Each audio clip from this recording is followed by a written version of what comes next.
Welcome to mini foods Jaisingh. எல்லோருக்கும் வணக்கம். இன்றைக்கி ரொம்பவே எளிமையான முறையில் ஒரு சிம்பிளான ஆரோக்கியமான ஒரு ஸ்வீட் ரெசிபி தாங்க பார்க்க போகிறோம். நம்ம வீட்டில் இருக்கிற கேரட் வச்சே இந்த ரெசிபி வந்துட்டு செஞ்சு முடிச்சிடலாம். ரொம்ப டேஸ்ட்டாக இருக்கும். நீங்கள் ஒரு முறை செஞ்சால் போதும், திரும்ப திரும்ப செய்வீங்க, அந்தளவுக்கு டேஸ்ட்டாக இருக்குங்க. சின்ன குழந்தைங்கள்லேருந்து பெரியவங்க வரைக்கும் எல்லாருக்குமே ரொம்பவே பிடிக்கும். இப்போ இந்த ரெசிபி எப்படி செய்யலான்னு பார்க்கலாம். பாருங்கள், 2 கப் அளவுக்கு கேரட் வந்துட்டு இதே போல் சின்னதாக துருவி வச்சுருக்கிறேன். அந்த பெருசாக இருக்கிற சைஸில் துருவாமல் இந்த போல் சின்னதாக துருவி வச்சுக்கோங்க. இப்போ ஒரு பாத்திரம் அடுப்பில் வச்சு அதில் 2 ஸ்பூன் அளவுக்கு நெய் சேர்த்துருக்குறேங்க. அந்த நெய்யில் நம்ம துருவி வச்சுருக்கிற கேரட்டையும் போட்டுடலாம். போட்டுட்டு அடுப்பை வந்துட்டு மீடியம் ஃப்ளேமில் வச்சுட்டு இது ஒரு 5லேருந்து 10 நிமிஷத்துக்கு மெதுவாக வதக்கி விட்டுக்கலாங்க.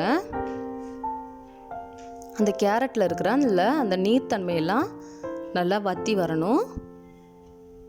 பாருங்கள், இதே போல் நல்லா வந்துட்டு வதக்கி விட்டுக்கலாம். நல்லா வதங்கினதுக்கப்புறம் அந்த நெய்யெல்லாம் பிரிஞ்சு வரும். இதே போல் வர மாதிரி நல்லா வதக்கி விட்டுக்குங்க.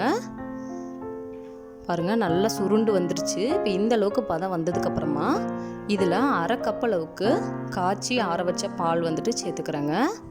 நல்லா திக்கான பாலாக இருக்கும் பொழுது நல்ல ஒரு டேஸ்ட் கொடுக்கும். 1/2 கப் அளவுக்கு பால் சேர்த்துருக்குறேன். இப்போ இதை வந்துட்டு நல்லா கலந்து விட்டுக்கிறலாம். கலந்து விட்டுட்டு ஒரு மூடி போட்டு இது வந்துட்டு ஒரு 5 நிமிஷத்துலேருந்து 10 நிமிஷம் வரைக்கும் வேக விட்டுக்கிறலாங்க. நம்ம சேர்த்துருக்கிற பால்லையே அந்த கேரட் வந்துட்டு நல்லா வெந்து வந்துடும் சாஃப்டாக. பாருங்கள், நல்லா அந்த கேரட் வெந்து அந்த பாலெல்லாம் நல்லா வற்றி வந்துருச்சு. இந்த அளவுக்கு பதம் வந்ததுக்கப்புறமா இதில் 1/2 கப் அளவுக்கு சுகர் சேர்த்துக்கலாம். சுகர் சேர்த்ததுக்கப்புறம் அடுப்பை மீடியம் ஃப்ளேமில் வச்சுட்டு கலந்து விடுங்க. அது கொஞ்சம் நல்லா மெல்ட் ஆகி லிக்விட் ஆகிற மாதிரி வரும்.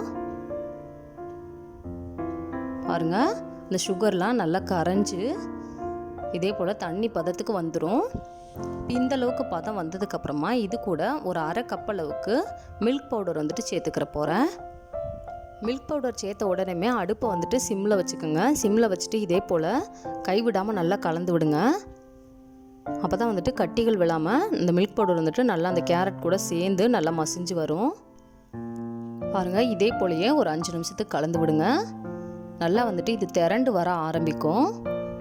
பாருங்கள், இப்போ நல்லா திக்காகி நல்லா திரண்டு வர ஆரம்பிச்சிருச்சு. இப்போ இந்த அளவுக்கு பதம் வந்ததுக்கப்புறமா இதில் ஒரு 1/2 ஸ்பூன் அளவுக்கு ஏலக்காய் பவுடர் சேர்த்துக்கிறலாங்க.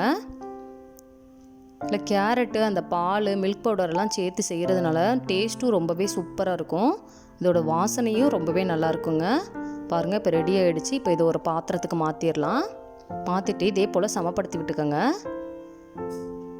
இதே போல் உங்களுக்கு வேணுங்கிற ஷேப்பில் சமப்படுத்தி விட்டுங்க. அப்படியே சூடாக சாப்பிட்னாலும் சாப்பிட்லாங்க, அல்வா மாதிரி இருக்கும். இப்போ இதை ஃப்ரிட்ஜில் வந்துட்டு ஒரு 4 மணி நேரத்துக்கு வச்சு எடுத்துக்கிறலாங்க. இப்போ இதில் தேவையான அளவுக்கு கொஞ்சமாக நட்ஸ் வந்துட்டு தூவிக்கிறேன். இது ஆப்ஷனல் தாங்க, நீங்கள் தேவைன்னா தூவிக்கோங்க, இல்லாட்டினா வேண்டாம். இந்த ஒரு ஸ்பூனை வச்சு சமப்படுத்தி விட்டுக்கலாம். இதே போல் நல்லா சமப்படுத்தி விட்டுட்டு இதை ஃப்ரிட்ஜில் ஒரு 4 மணி நேரத்துக்கு வச்சு எடுத்தால் போதுங்க. ரொம்ப சுவையான கேரட் பர்ஃபி நமக்கு ரெடி ஆகிடும்.